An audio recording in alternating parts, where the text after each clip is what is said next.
The aroma of freshly brewed coffee filled the air.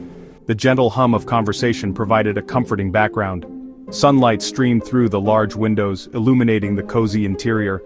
People from all walks of life sat at tables, lost in their laptops, books, or conversations. This was a place of routine, of comfort, of normalcy. A place where people came to relax, to work, to connect. A place where danger seemed a million miles away.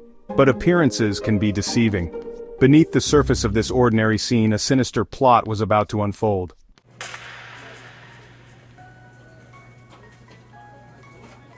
The young woman, Sarah, looked up from her book as a shadow fell across her table.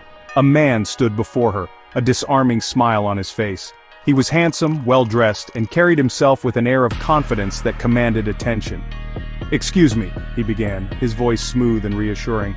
"I hope I'm not interrupting, but I couldn't help but notice you from over there. You have such a captivating look." Sarah, taken aback by the unexpected compliment, felt a blush creep up her cheeks. "Oh," she stammered, thank you." She couldn't help but feel flattered by his attention. He seemed so genuine, so charming. "I'm David," he continued, extending his hand. "And you are?" "Sarah," she replied, shaking his hand hesitantly. "It's nice to meet you, Sarah," he said, his eyes holding hers with an intensity that sent a shiver down her spine.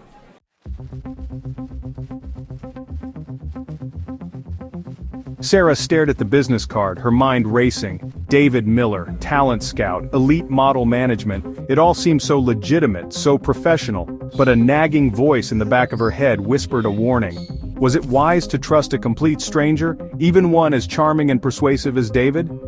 She glanced up at him and he offered her a reassuring smile. "Don't worry," he said, as if reading her thoughts. "This is a once-in-a-lifetime opportunity. I wouldn't steer you wrong." His words, spoken with such conviction, eased her apprehension.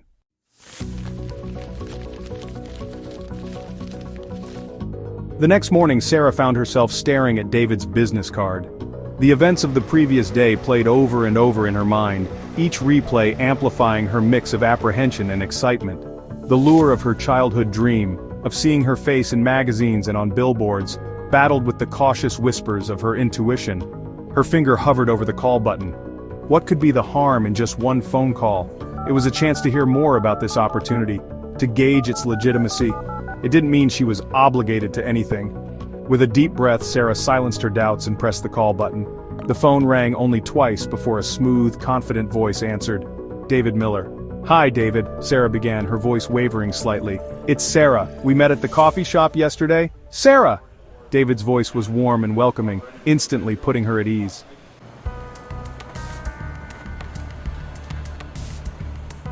Sarah's initial excitement was quickly tempered by a surge of unease as David revealed the location for the supposed test shoot.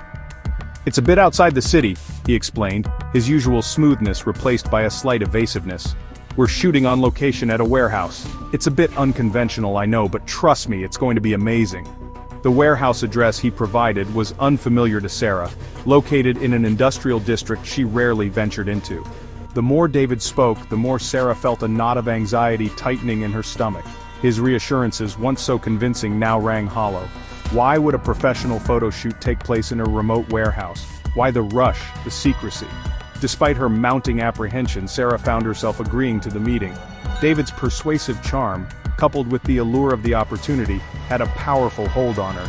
"Don't worry, Sarah," David said, his voice regaining its reassuring tone.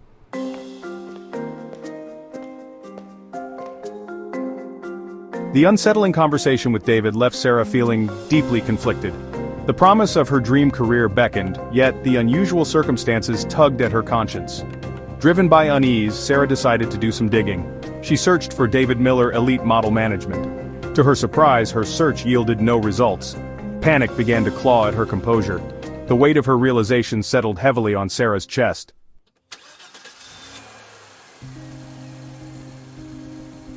The next morning, Sarah found herself driving with a leaden heart towards the warehouse address David provided. The city's comforting familiarity gave way to an alien landscape of factories and warehouses as she ventured further into the industrial outskirts. Each passing mile seemed to amplify the unease gnawing at her. Her apprehension wasn't merely due to the unfamiliar surroundings. The online search, yielding no trace of David or his supposed agency, had solidified the unsettling feeling that she had been misled. The excitement of the previous day had evaporated, replaced by a chilling dread that tightened its grip with every passing moment. Yet, a sliver of hope, fragile as it was, urged her forward. Perhaps she was overreacting, misinterpreting the situation.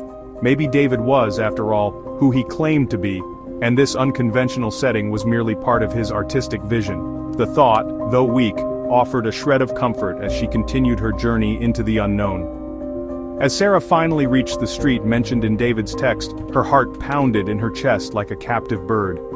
The street, deserted and lined with dilapidated buildings, seemed to echo her growing fear. The warehouse, identified by a faded number scrawled on its side, loomed ahead, its silence more menacing than any sound.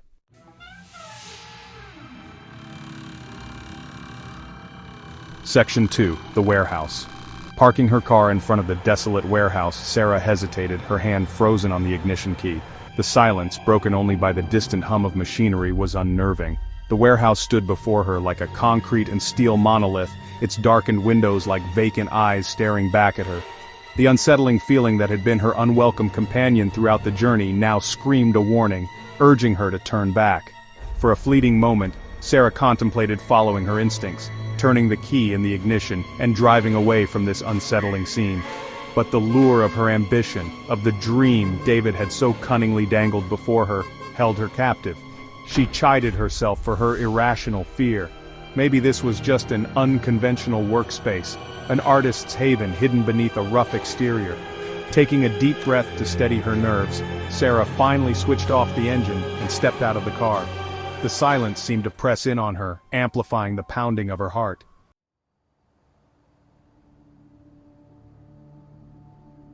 Section 3, a chilling discovery. Her hand trembling, Sarah pulled out her phone and quickly dialed David's number. The line went straight to voicemail, a robotic female voice informing her that the number was unavailable. Panic, cold and sharp, began to grip her. She tried again, her finger hovering over the call connect, but the result remained the same. A sense of dread, heavier than any she had ever known, settled upon her. All her instincts screamed at her to flee, to put as much distance as possible between her house. The absence of any sign of life, the unanswered phone calls, the deserted location, it all pointed towards a horrifying truth she was just beginning to grasp. Turning to leave, Sarah's blood run cold. On the dusty windshield of her car, scrawled in large, uneven letters, was a message: "Don't trust him." The sight of the message, appearing as if out of thin air, sent a wave her, paralyzing her for a moment. Who wrote it? And more importantly, was it a warning or a threat? As the initial shock wore off, a surge of adrenaline propelled Sarah into action. She fumbled for her, pounding against her ribs like a drum. This was no longer about a modeling opportunity, no longer about chasing a dream. This was about survival.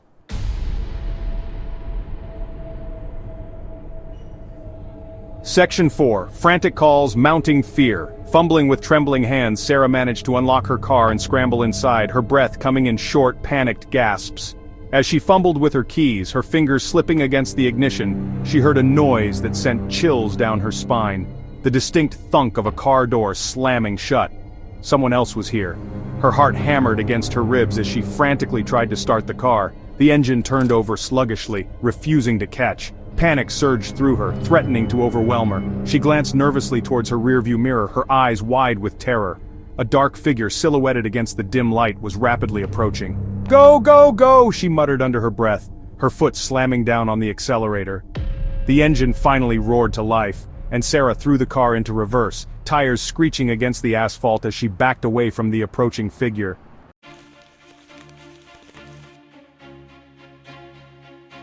News of Sarah's harrowing encounter at the deserted warehouse spread like wildfire.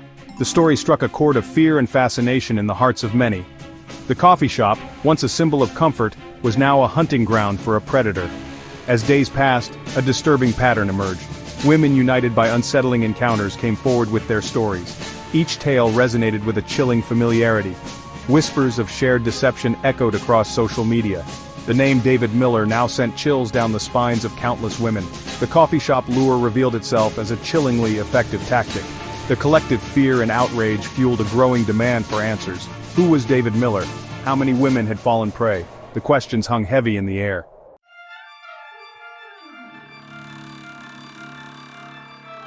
The coffee shop, once a bustling hub of activity, now stood eerily quiet, its windows boarded up, its entrance adorned with a makeshift memorial flowers, candles, and photographs of the missing women. What was once a place of casual encounters and caffeine fixes had transformed into a solemn reminder of the fragility of safety and the chilling reach of predatory deception. The community, shaken to its core by the unfolding events, rallied together in a display of solidarity and shared grief. Candlelight vigils, organized through a network of social media posts and shared anxieties, illuminated the night with a flickering hope, a hope for the safe return of the missing women, a hope for justice to be served.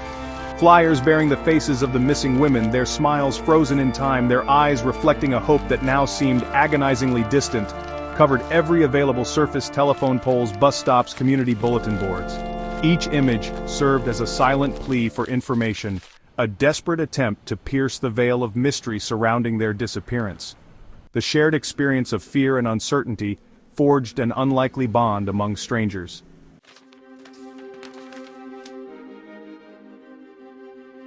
As the investigation deepened, a team of dedicated detectives worked tirelessly to piece together the puzzle of David Miller and his web of deception. Witness statements, though varied in their details, painted a consistent picture of a master manipulator, a chameleon-like figure who could effortlessly adapt his persona to exploit the vulnerabilities of his victims.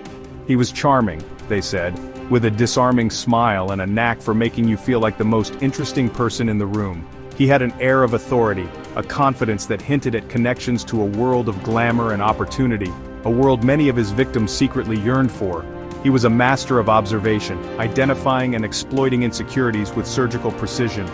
The detectives, their faces etched with a grim determination, meticulously analyzed the growing mountain of evidence: phone records, social media activity, security camera footage. They searched for any connection, any pattern, any clue that could lead them to David Miller and, more importantly, to the missing women. A name, gleaned from a fragmented text message, led them to a nondescript office building on the outskirts of the city.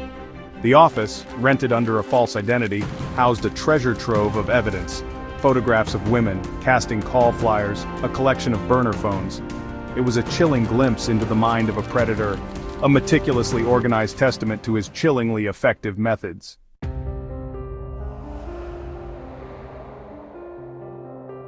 The discovery of the makeshift office, a tangible link to the elusive David Miller, breathed new life into the investigation. Forensic teams working around the clock combed through every inch of the space, searching for any trace of DNA, any fingerprint, any clue that could lead them to the missing women. The investigation, no longer confined to the city limits, expanded nationwide, fueled by a growing network of law enforcement agencies and a public desperate for answers. The story of the coffee shop lure, its chilling details echoing across news channels and social media platforms, had become a national obsession, a stark reminder of the vulnerability that lurked beneath the surface of everyday life. A composite sketch of David Miller, based on the collective memories of his victims, was circulated nationwide, his face now synonymous with deception, manipulation, and fear. The image, plastered on billboards, flashed across television screens, and shared relentlessly on social media, served as a constant reminder that he was still out there, a phantom lurking in the shadows, a threat that had yet to be neutralized. The hunt for David Miller had become a race against time, a desperate search for answers before another life could be ensnared in his web of lies. The coffee shop lure, once a chilling tale whispered among strangers, had evolved into a nationwide manhunt, a collective quest for justice fueled by a shared hope that the truth, no matter how dark, would ultimately prevail.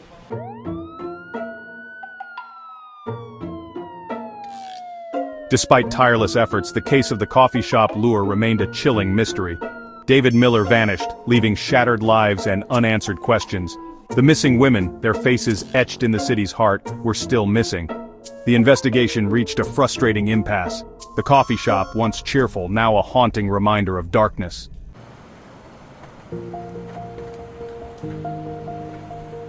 The rhythm of the city, once a comforting symphony, now carried a subtle undercurrent of apprehension. Conversations veered towards cautionary tales and whispered anxieties. Parents clung to their children a little tighter, scanning the crowds for danger. Friends scrutinized fellow patrons, conversations punctuated by nervous laughter. The city, once a symbol of opportunity, now seemed to shrink under fear.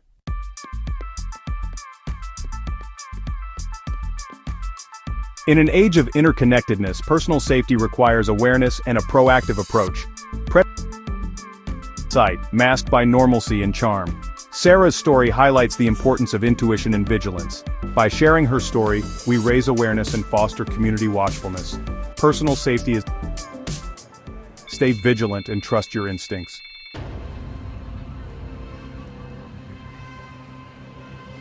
As the city began to heal, the memory of the coffee shop lure lingered, a reminder of the fragility of safety and the power of hope.